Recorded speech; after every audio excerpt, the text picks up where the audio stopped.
Smug, greedy, well-fed white people have invented a language to conceal their sins. It's as simple as that. These poor people have been bullshitted by the system into believing that if you change the name of the condition, somehow you'll change the condition. Post-traumatic stress disorder.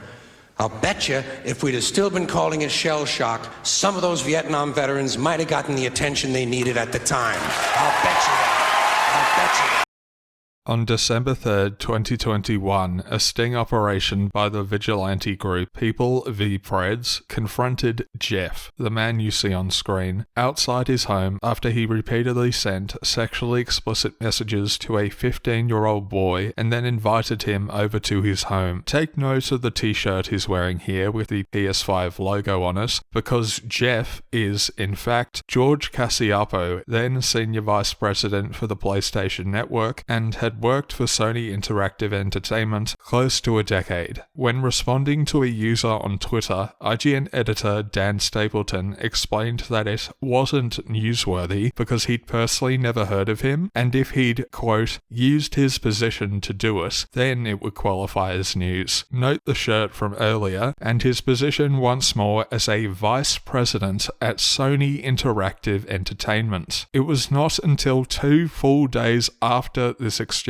and 4 since the initial sting, that IGN reported on the allegations, notably after Sony themselves had released a statement and Cacioppo had been fired. Stapleton deleted these tweets, and clearly IGN finally thought that a Sony vice president being caught as a pedophile was indeed newsworthy. Only after Sony had commented on it, of course. We wouldn't want to risk our review copies and exclusives for something as arbitrary as a senior vice president preying on children, right, Dan? I could stop there, but let's continue. On January 12, 2022, during a section talking about Red Dead Online for G4 TV, Indiana Black, also bafflingly named Frosk Urine, went on a rant about sexism in gaming, much to the delight of the walking corpse that is Adam Sessler and the charity fraud Gerard the Completionist Khalil. This was not, as some have reported, unscripted, as the footage you see here begins with the host filling dead air while the teleprompter loaded. It passed editors, the showrunners. G4 reportedly stood behind her 100%. Keep that in mind. The response to this rant, especially for a channel such as G4, which had only relaunched in 2020 following its initial closure in 2013, was so catastrophic. By September that same year, dozens had been laid off, and the following month, G4 shut down altogether. While it's fair to say that the sexism in gaming rant did not spell the end for the network on its own, trying to appeal to a primarily male audience such as G4, and ironically, in Frosk's very own rant condemning sexist, misogynistic behaviour, she describes previous hosts Olivia Munn and Morgan Webb as bangable, and thus demeans them, implying they were only hired or valued for their looks. This was a major turning point in the collapse that would soon follow. In a desperate attempt to retain viewers, G4 and the X-Play show pivoted completely, bringing on the notorious hot tub or booby streamer Amaranth in a blatantly sleazy attempt to bring back the male audience. Frosk Urine's rant had alienated and, ironically, reinforced the sexism and misogyny the show had only a short time before fully supported her calling out. After the initial layoffs in September 2022, Indiana Black was let go a week later. Interesting how that support evaporates when the profit margin's at risk. Released in late 2023, Insomniac's Spider-Man 2 was widely praised for its representation, with parts of the city covered in pride flags and featuring missions such as playing as a deaf girl or helping a gay couple get together for high school prom. However, for its release in Saudi Arabia and presumably other parts of the Middle East, Sony and Insomniac clearly didn't share the same level of enthusiasm and removed all signs of any pride flags or LGBT content whatsoever, reworking quests and removing encounters, dialogue catalog, and more to ensure it passed Saudi censors. Interesting, isn't it? How quickly things change at the top level when a company has to put their money where their mouth is. Notice was in addition to the developers using the flag of a completely different country, Cuba, when one of the characters, Miles Morales, was in fact Puerto Rican. Not just pandering, but they couldn't even do it properly. In July 2021, an investigation by the California Department of Fair Employment and Housing found a sexist frat boy culture within the studio publisher Activision Blizzard. Examples include colleagues drinking or tampering with breast milk, so-called cube crawls, where groups of men would get drunk and sexually harass female employees, share naked pictures of employees, and that women were paid significantly less across the board. A week later, there was a mass walkout in protest against the company's culture, with reportedly more than 2,500 employees signing an official statement in the wake of the investigation's findings. Then CEO Robert, or Bobby Kotick, promised to take decisive action at addressing these concerns, yet Activision Blizzard simultaneously announced that they would be resisting multiple lawsuits filed by the state of California. This will be relevant in a minute. The lawsuits concluded in late 2023, where Activision Blizzard agreed to pay $54 million in settlements, with around $45 million in payouts to affected employees. This came with the retraction of any sexual harassment that occurred at the developer or publishing wing, and that no such claims have been formally substantiated. We had some challenges, but we have worked through them. We are committed. I can tell you it's a focus of mine, and we continue to improve the culture with the expectation of being the very best, most inclusive workplace culture. Let's bring this back to Bobby Kotick, then CEO of Activision Blizzard, and the man supposedly committed to cleaning up its culture. In 2006, Kotick threatened to have his own secretary killed in a voicemail. In response, he reportedly quickly apologized, and this was later settled out of court, something you're about to see a lot more of. In the same investigation by the Wall Street Journal, Kotick not only allegedly knew about the sexist, predatory culture within Activision Blizzard, but in at least one instance, intervened to keep an employee from being fired. Another instance, an employee at Sledgehammer Games was raped not once, but twice by a male supervisor. This was reported to the company's HR department, which took no action, so the employee lawyered up until Activision settled it out of court. Kotick reportedly knew about the case and did not inform the board. Note these cases took place in 2016 and 2017, whereas the department only got involved years later. It doesn't end there, because in October this year, 2 years after the acquisition by Microsoft of Activision Blizzard took place, a lawsuit filed by shareholders has found that Kotick and other board members liable for rushing into the merger and shortchanging stock prices. This manipulated the sale in favor of Microsoft, after which Kotick has since retired as CEO of Activision Blizzard and walked away with a $400 million payout. Just to reiterate, the CEO, so committed to safe, equitable working environments, not only oversaw the frat boy culture for years, not only threatened to have his own assistant killed, not only protected abusers and rapists, and quietly settled things out of court without the board's knowledge, Kotick allegedly rushed into the acquisition to favor Microsoft and has walked away from all of this scot-free, $500 million richer. Black Lives Matter is a decentralized, primarily US-based movement about resisting Black or African American oppression and particularly police violence that was founded by Alicia Garza, Patricia Collers, and Opal Tometi in 2013. According to their mission and value statement available on their website, they are attempting to, quote, create a world where Black people have all that we need, support Black communities impacted by oppressive structures and injustice.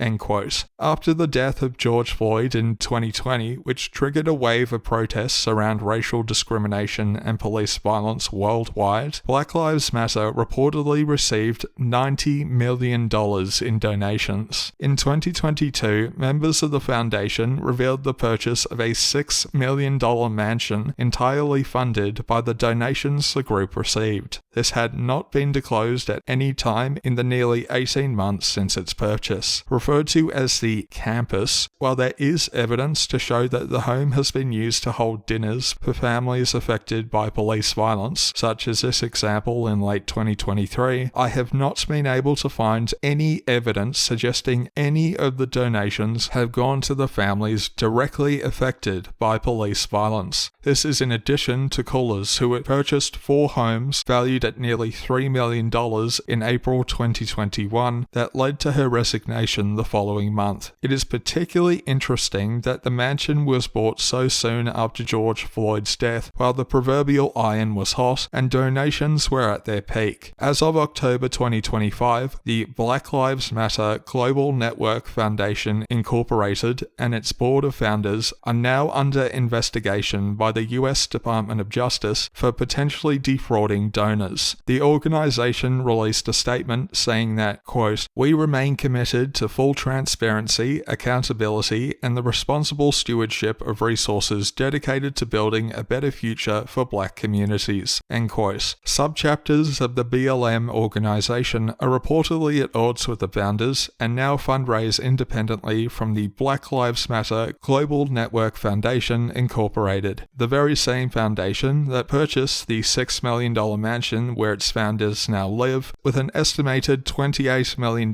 in assets for the fiscal year ending in 2024 and the $90 million that it initially received. Like every company come Pride Month, with branding that evaporates the moment it hits July, the Walt Disney Company under CEO Bob Iger has made significant efforts in recent years to further represent a diverse audience and range of content for consumers. The screenshots you see here are all taken from the Reimagine Tomorrow program launched in 2021. Note that this was only available through the Wayback Machine, because the same link now takes you to this page, as almost all mentions of DEI and relevant policies have been scrubbed from the website following Trump's re-election. This move follows Facebook, Google, Amazon, McDonald's, and many other companies whose principles were quick to evaporate under the slightest financial pressure. Returning to Disney, however, a focal point in many of the company's live-action remakes of their classics in recent years has been on reimagining the more problematic elements and making these stories more inclusive. One example is The Little Mermaid, where Ariel was now played by Halle Bailey. Unfortunately, this commitment to inclusion doesn't include global markets, as the film bombed in China due to racist backlash. Once again, Disney's commitment to a safer, more inclusive world only went so far, and they were certain not to make this mistake in marketing The Force Awakens with the character of Finn, played by John Boyega. Notice anything different? Same thing goes for filming the live-action Mulan remake in Xinjiang province, where currently the worst genocide since the Holocaust has been occurring to the Uyghur minority. But I guess concentration camps and ethnic cleansing are A-OK and in line with Disney's ESG score, so long as it doesn't risk profit. Roblox is a platform founded in 2004 that is designed for children to create and share games, with over 79 million active users as of current day, more than half of which are under the age of 13. According to the firm Hindenburg Research, the company is valued at $27 billion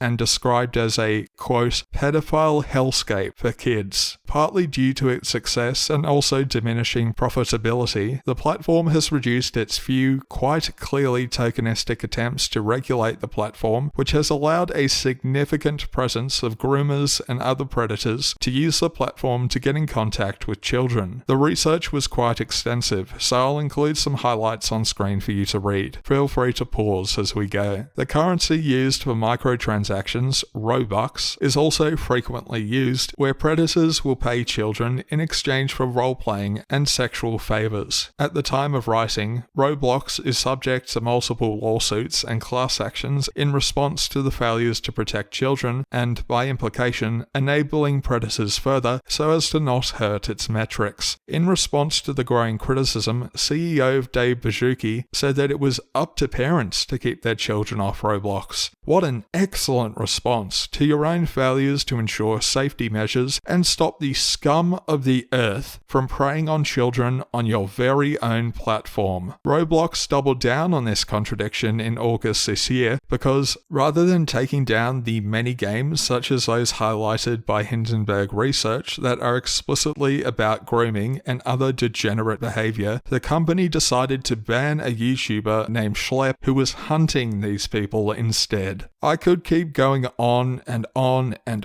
on with examples, such as this very website with Elsagate, or the fact you can easily find completely uncensored cartel execution videos, or how Ubisoft knowingly and repeatedly protected rapists in its management team, such as Adrian Gabinagi, or how the church's status as a charity organization means it has never paid any tax, or how it moved serial offender pedophile priests like Gerald Ridsdale around for decades so they could keep abusing kids, not just in Australia, but across the world. But by now, the point should be clear. In the Identity is Shield from Criticism video from October last year, I went into detail about my stance on the whole culture war, and if anything, this video reinforces it. It's got nothing to do with left-wing or right-wing or woke or incel or Democrat or Republican or alt-right or liberal or fascist or communist.